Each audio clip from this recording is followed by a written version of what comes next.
Vous écoutez le podcast de la famille de Tejet. Message de l'Aka. L'âme d'Élysée.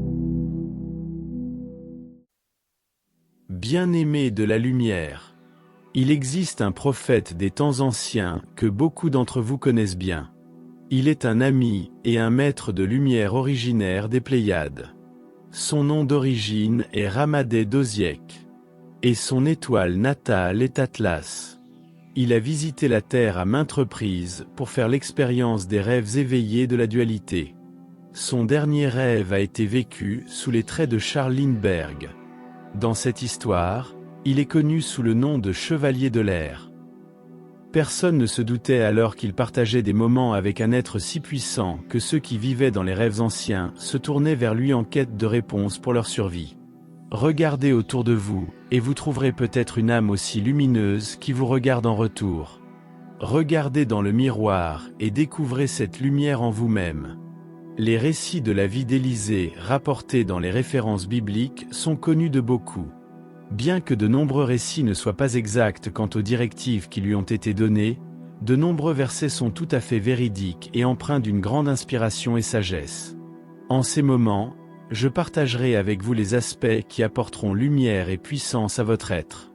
Ramadé est mon ami et dans les Pléiades, nous célébrons la vie au son de la musique accompagnée de merveilleux repas. Tous les Pléiadiens ont la possibilité de visiter d'autres étoiles et de voyager longuement. Je connais bien mon ami, c'est une âme puissante qui œuvre sans relâche en tant que maître de lumière.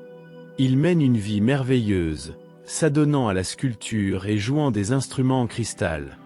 Son grand lion noir le suit comme un animal de compagnie docile. Ses longs cheveux bruns volent au vent alors qu'il survole les montagnes argentées à dos de son dragon. Lors de son incarnation en tant qu'Élysée, sa véritable nature était connue.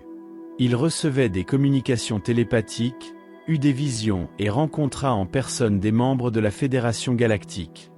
Les récits qui ont été transmis de génération en génération, accompagnés de documents attestant de tout ce qui s'est produit, sont authentiques. Mais je vais clarifier davantage cette histoire. Dans le livre des 2 Rois, chapitre 6, versets 8 à 17, on raconte que l'ami du prophète Élysée, appelé serviteur, veillait à ses besoins. Grâce à la télépathie, le guide d'Élysée lui donna des informations précises sur les actions prévues par le roi araméen. Chaque fois qu'un plan d'action était élaboré, Élysée était averti. Il était en mesure d'arrêter les attaques, de changer d'emplacement et d'avertir les autres d'une mort certaine. À une occasion, son serviteur s'est affolé lorsqu'il s'est réveillé et vu la ville encerclée par des soldats à cheval. Élysée répondit calmement, « Ne crains point, car ceux qui sont avec nous sont en plus grand nombre que ceux qui sont avec eux. » Il demanda ensuite aux forces de la lumière de permettre à son serviteur de voir une vaste armée venue lui prêter main forte. Ceci fut consigné comme une prière. La Fédération Galactique projeta leur corps pour former une puissante armée de soldats avec des chevaux et des chars.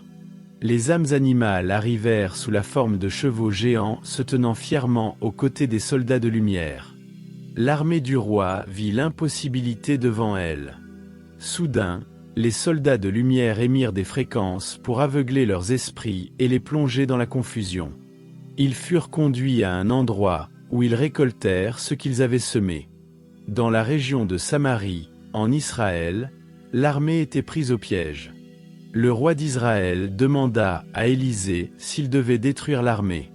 L'âme d'Élysée connaissait son pouvoir, mais elle était envahie par la compassion.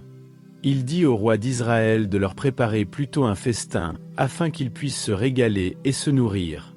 Puis, il donna l'ordre à l'armée de retourner auprès du roi d'Aram et de ne jamais revenir. La bonté est plus puissante que l'épée. Élysée accomplit de nombreux miracles dans son rêve. Il sépara les eaux du Jourdain grâce aux fréquences qui lui furent transmises par la Fédération Galactique, qui veillait sur lui. Il ramena un jeune garçon dans son corps alors que son âme venait de le quitter pour observer. Il multiplia l'huile en abondance pour une pauvre femme dans le besoin.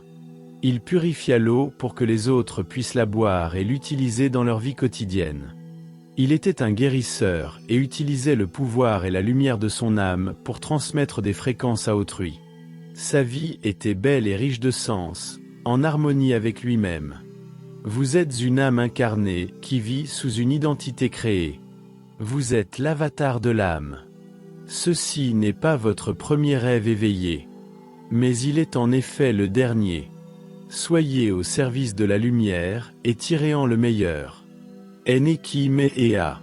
Je vous aime tellement. Laka.